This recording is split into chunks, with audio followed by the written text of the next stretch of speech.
2011 में हम लोगों ने विला बुक किया था और आज तक नहीं मिला। ऐसा कोई नहीं है जिसने रबड़ी या मलाई ना खाई। कार्रवाई क्यों नहीं हुई इससे पहले? तो अंसल के पैसे तो बढ़ते रहे और जिन्होंने लगाए थे उनके पैसे डूब गए। आज एक मुख्यमंत्री ने कहा है तो एफआईआर हो रही है, इससे पहले किसी की एफआईआर क्यों नहीं हो रही थी? कहीं ना कहीं रेरा के बड़े बड़े अधिकारियों का भी इसके अंदर इन्वॉल्वमेंट है। तभी तो एलडीए का भी 410 करोड़ रुपए फंस गया। कोई अछूता नहीं है, सबने बहते पानी में हाथ धोए। शासन भी इस वक्त इसमें इन्वॉल्व हो चुका है। माननीय मुख्यमंत्री जी ने भी कहा है जो एलडीए में वीसी रहता है वो बाद में अंसल के यहाँ नौकरी पे आ जाता है। रेरा का ये नियम है कि कोई भी प्रोजेक्ट रजिस्टर्ड हो ही नहीं सकता है जब तक उसके जमीन के कागज ना हो। ईएमआई भी दे रहे हैं, हाउस रेंट भी दे रहे हैं और मकान के लिए चक्कर भी लगा रहे हैं, दौड़ भाग भी चल रही है, मिल कुछ नहीं रहा है। तो इस वक्त हम खड़े हैं थाना गोल्ड सिटी में।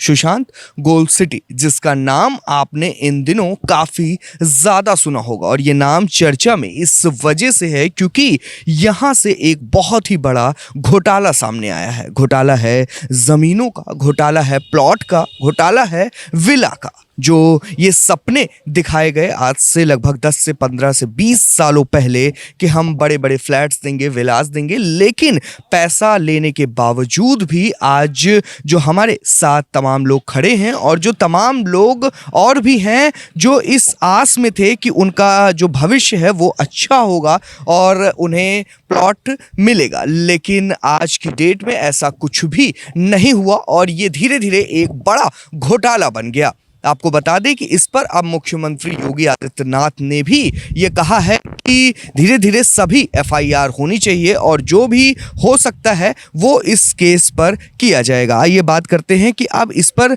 जो लेटेस्ट अपडेट है वो क्या है। सर, देखा गया कि आज आप लोग यहाँ गोल्ड सिटी पर आए हैं, तो क्या वजह है सर? हम लोग की एफआईआर लिखने के लिए दे गए थे हम लोग, आज उसकी कॉपी देनी थी इनको, तो कुछ लोगों को मिली, कुछ लोगों को नहीं मिली। जो लिख जा रही है उसको दे रहे हैं, बोल रहे हैं कि हम फ़ोन कर देंगे तो आप लोग तब आ जाइएगा। और 2011 में हम लोगों ने विला बुक किया था और आज तक नहीं मिला। 14 साल तो ये पूरे हो गए और सिर्फ बेवकूफ़ बनाते रहे, कुछ नहीं हुआ मामला। पैसा हमारा ले करके वो हड़प कर गए, ना विला दिया ना पैसा दिया। सर, इससे पहले हमने जब बात की थी आप लोगों से तो ये सामने आ रहा था कि एफआईआर भी नहीं लिखी जा रही थी, कहीं ना कहीं शुरुआत में नहीं हो रहा था, लेकिन अब आदरणीय योगी जी का आदेश है, उन्होंने अखबारों में छप गया है, तो अब थाने वाले आराम से लिख ले रहे हैं, कोई दिक्कत नहीं है। आते ही रसीद दे रहे हैं, फिर वो कह रहे हैं 2 दिन में एफआईआर लिख के आपको फ़ोन करेंगे। फ़ोन भी कर रहे हैं और काफ़ी काम बढ़ जा रहा है इन लोगों का, तो इसलिए लिखने में टाइम लग रहा है इन लोगों को, लेकिन लिख रहे हैं। क्या लग रहा है, एफआईआर आप लोगों को लिखी जा रही है, आगे की उम्मीदें क्या लग रही हैं सर? देखिए, ऐसा है, चूंकि ये मामला बहुत बड़ा कई लोगों का मामला है, मतलब इसमें कई हजार लोगों का मामला है, तो एफआईआर लिखे जाने पर मेरे ख्याल मुझे लगता है कि सारी एफआईआर को इकट्ठा करने के बाद इस पर कार्रवाई की जाएगी। और चूंकि शासन भी इस वक्त इसमें इन्वॉल्व हो चुका है, माननीय मुख्यमंत्री जी ने भी कहा है, इसलिए दबाव तो उन पे पड़ेगा। तो सर, जो ये 10 से 15 साल का पीरियड था, इस टाइम के बीच में आप लोगों ने क्या किया इसके लिए? इंतजार किया कि अब मिलेगा तब मिलेगा, अपने स्तर पे हर जगह कोशिश की और इसमें बहुत सा श्रेय तो एलडीए को भी जाता है, जिनकी देखरेख में ये होना था। और उन्होंने क्या देखा, क्या किया, पता चला बाद में कि उन्हीं के जो वीसी वगैरह थे वो इनके यहाँ नौकरी पे आ गए। ऐसा कैसे हो गया, क्यों हो गया? क्या सरकार को इसकी जानकारी नहीं है? और अगर नहीं है तो इसकी जानकारी करनी चाहिए, और अगर है तो कार्रवाई क्यों नहीं हुई इससे पहले?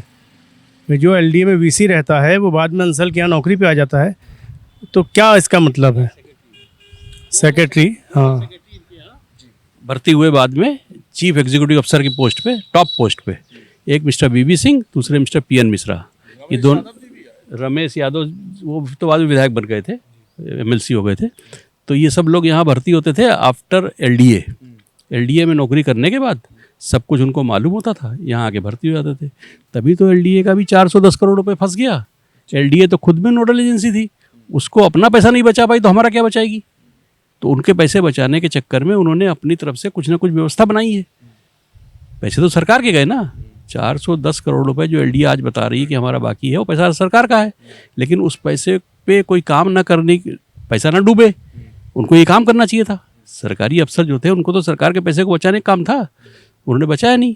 ना बचाने के चक्कर में हुआ क्या कि भाई लोगों को कुछ ना कुछ तो मिला होगा ना, ऐसे फ्री में कौन कर देता है। और 15 साल हम लोग डूब रहे हैं उसमें, पैसा देने के बाद EMI भी दे रहे हैं, हाउस रेंट भी दे रहे हैं और मकान के लिए चक्कर भी लगा रहे हैं, दौड़ भाग भी चल रही है, मिल कुछ नहीं रहा है।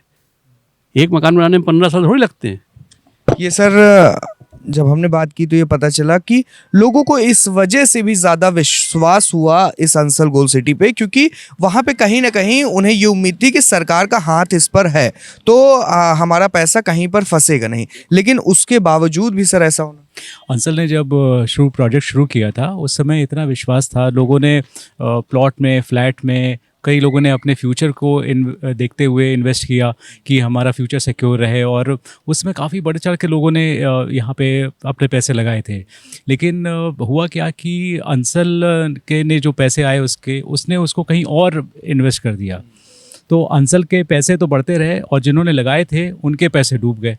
अब इतने साल के बाद माननीय मुख्यमंत्री जी ने जो कहा है, इस पर पहल की है और ये कहा है कि FIR कराने के लिए, तो कहीं ना कहीं लोगों के हितों का ध्यान रख रहे हैं और लोगों को राहत मिली है इसकी वजह से। हाईटेक सिटी की शुरुआत 2005 में हुई थी और उसके बाद हम लोगों ने जो अधिकतर अंसल्स के जो आवंटी हैं वो 2010, 11, 12 के।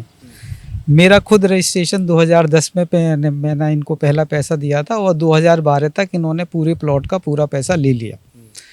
लेकिन यहाँ एक चीज़ और भी है, LDA इनकी दायिक संस्था रही है, उसकी जिम्मेवारी थी कि उसको देखना था, उन्होंने भी नहीं देखा।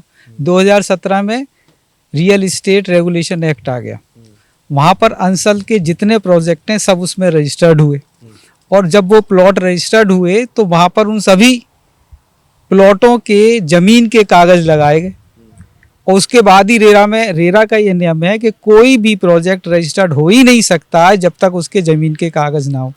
तो ये बड़े आश्चर्य की बात है कि अंसल के सारे प्रोजेक्ट रेरा में रजिस्टर्ड हो गए और आज पता लगता है कि अंसल के पास उन जगहों के उन प्रोजेक्टों की ज़मीन ही नहीं थी। तो कहीं ना कहीं रेरा के बड़े बड़े अधिकारियों का भी इसके अंदर इन्वॉल्वमेंट है। मेरा अपना मानना ये है LDA के अधिकारी और रेरा के अधिकारियों की इसके अंदर भी संलिप्तता है और कोई अछूता नहीं है, सबने बहते पानी में हाथ धोए हैं। जो फ्लैट इन्होंने 15 लाख का बेचा वो आज 50 लाख का है, तो अंसल के भी दिमाग में ये आ गया कि यार इनको पैसे दे के किनारे करो और इसको बेच लेंगे 50 लाख में। तो अगर हमारा 15 लाख पे ब्याज भी बनेगा तो 20, 22, 25 बनेगा, 25 लाख दे देगा, 50 लाख का फ्लैट बेच लेगा, तो दुगना फायदा।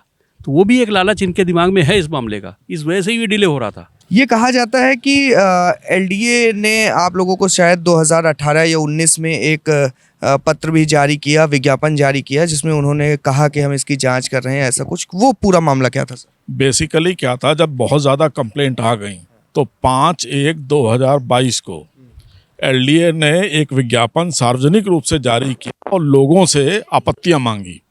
तो हमने भी आपत्ति दी, आपने भी आपत्ति दी। उसके बाद एक मीटिंग बुलाई गई, उस मीटिंग में सारी बातें LDA के सामने करी गई और ये भी कहा गया कि LDA should take over this project, जिसकी वहाँ सहमति बनी। लेकिन क्या हुआ मालूम नहीं। और जब हम लोगों ने मिनट्स मांगे उस मीटिंग के तो हम लोग को मिनट्स नहीं मिले। तो आप ये समझ लीजिए कि कहाँ पे क्या खेल हो रहा है। अब आती है FIR की बात। आज एक मुख्यमंत्री ने कहा है तो FIR हो रही है। इससे पहले किसी की FIR क्यों नहीं हो रही थी? 2019 में हुई FIR, तब कुछ लोगों को मिल गए प्लॉट। जब इनको जहाज से उतारा गया, इनका पासपोर्ट जब्त हुआ, सुप्रीम कोर्ट के शायद कहने से जब्त हुआ था, है ना। उस समय कहाँ गई सारी टीम? SSP टीम बनाती है, टीम का क्या हुआ कुछ पता नहीं। तो एक ये चीज़ भी देखना चाहिए कि बहुत से लोगों ने जन सुनवाई और प्राइम मिनिस्टर का जो पोर्टल है, मैंने खुद दसियों बार उसमें किया। इवन मुख्यमंत्री के जनता दर्शन कार्यक्रम में जाके वहाँ हैंडओवर किया पर्सनली, जिसको उन्होंने IGRS में डाला। लेकिन देखा जाए तो वो भी तो फर्स्ट इन्फॉर्मेशन रिपोर्ट है। FIR क्या है? First information report. लेकिन क्या होता है, अधिकारी उसमें कुछ भी लिख के डंप कर दिया, कोई एक्शन नहीं। शासन क्या कर रहा था पता नहीं। ये सब चीज़ें हैं, सबकी मिली भगत है, मंत्री से लेकर संतरी तक। ऐसा कोई नहीं है जिसने रबड़ी या मलाई ना खाई हो। ये बहुत गंभीर विषय है जांच का और इसकी जांच बहुत होना चाहिए। SIT बना के सिटिंग जज से होना चाहिए। मैं तो ये मांग करता हूँ।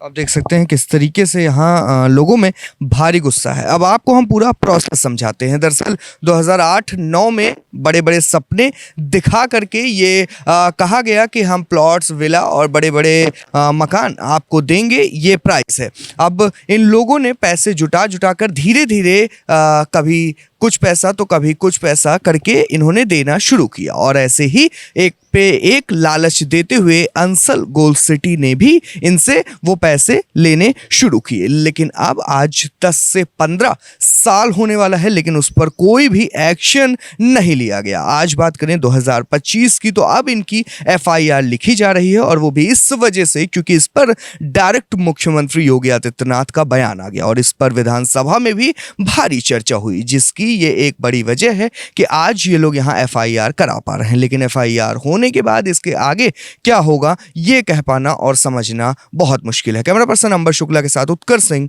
लखनऊ।